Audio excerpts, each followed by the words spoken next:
há mais ou menos 570 milhões de anos, surgem os artrópodes, como as aranhas e etc e tal.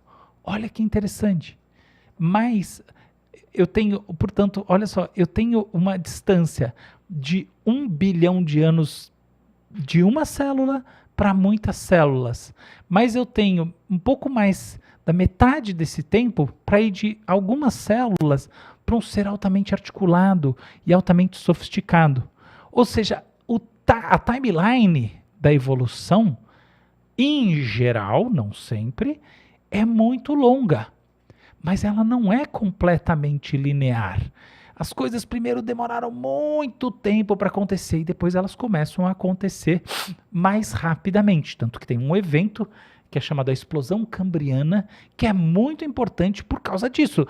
É como se, não foi assim, mas de uma hora para outra, em tempo geológico é muito tempo, a gente começa a ter complexidade em volume. E por que a complexidade em volume surge de uma hora para outra?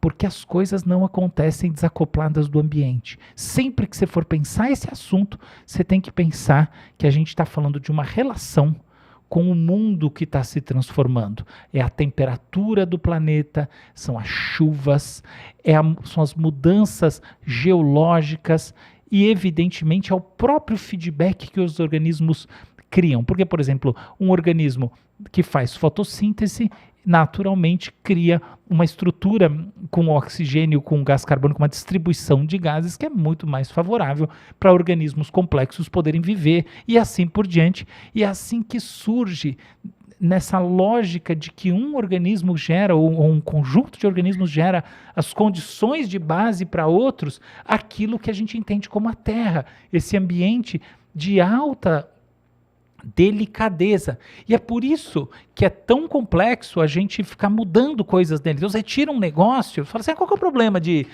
arrancar isso tudo aqui? O problema de você arrancar isso tudo aqui é que ao arrancar isso tudo, você tirou como se fosse assim num prédio. Você fala assim, mas aqui tem essa garagem, sabe, quem nunca viu essa cena, né? Aí tem a garagem e tem aquela pilastra insuportável. Todo mundo odeia aquela pilastra. Mas tem um morador que um dia decide que ele pode arrancar a pilastra. Essa é a diferença desse morador para os outros que só lamentam a existência dela. Entende o problema? O quanto esse é estúpido? Ou aquele que decide que não, ele pode arrancar aquela parede porque está dentro do apartamento dele. Ele tem o direito, é dele o apartamento, o prédio cai. Entende? Então, por que o prédio cai? Por essa razão, porque esses sistemas são muito imbricados. E aí a gente olha assim, né, a descoberta disso tudo e pensa, todo mundo, né, tal como eu falei assim, olha, não assuma que a gente está falando de uma coisa, de seleção não, é uma forma de pensar o mundo. Da mesma forma que tem isso, a gente acha que, a gente não, né, intuitivamente se pensa que o lance todo é assim. Darwin foi lá e teve uma grande ideia, um grande insight, porque ele era um gênio, um dos maiores gênios da história, segundo esses rankingzinhos que põem a evolução por seleção natural no topo das descobertas científicas humanas, e aí ele resolveu todo o problema. Não foi assim que aconteceu. A base, o cheiro para que as coisas funcionam de uma forma que, em última análise, ela atinge esse ponto de equilíbrio, culminou lá no século XIX, da maneira como Darwin e Wallace descreveram, é parte de um longo processo. Então, em 1735, Linneu gerou o primeiro sistema de classificação moderna, que todo mundo deve lembrar de alguma maneira que já viu. Em 1795, o Georges Cuvier percebeu que os registros fósseis, que já existia fóssil, tá? Fóssil era uma coisa que conhecia. Aliás, existiam explicações religiosas engraçadas para os fósseis. Por exemplo, que eles eram seres vivos que tinham sido congelados e coisas do gênero. E aí, o Cuvier percebeu que os fósseis não eram contínuos. Então, você encontrava fósseis que estão aqui numa faixa. Por exemplo, tá, porque você tem que abrir um buraco no chão. E a gente sabe que as camadas vão sendo sedimentadas. E aí você tem uma faixa onde tem um monte de fóssil. E aí, de repente, você tem uma faixa grande que não tem fóssil nenhum. E aí outra faixa que tem um monte de fóssil. Óbvio que isso veio da capacidade também de escavar, né? Tem várias inovações tecnológicas complexas, né, para o século XVIII que ajudaram nisso. Então, por exemplo, a própria máquina a vapor, que todo mundo fala que ela serve para manufatura, mas ela serviu muito a essa indústria, né? A indústria da escavação, né? Então, máquinas para escavar ajudaram muito.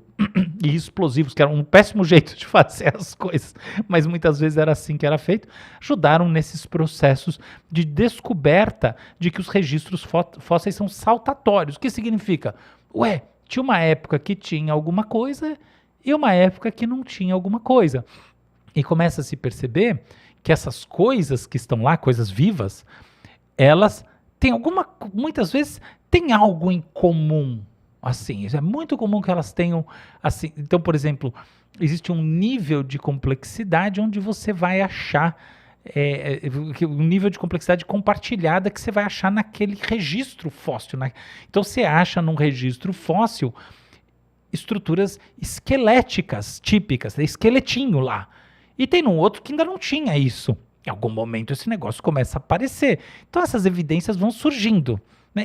E já entregando o jogo, são evidências que, assim, elas não são compatíveis com a ideia de que o mundo surgiu há 6 ou 10 mil anos atrás e assim por diante. Em 1809, aquele que era o espantalho dos livros de biologia, Lamarck, apresenta o seu modelo evolucionário, que tem aspectos muito interessantes, e onde ele diz que os organismos evoluem em sentido à complexidade, porque ele vê, né, esse registro fóssil mostra, de fato, que os organismos, né, você encontra menos complexidade lá embaixo. E aí ele fala que, que o uso e o desuso, né, das funções, das coisas que a gente tem, leva à transmissão para as próximas gerações.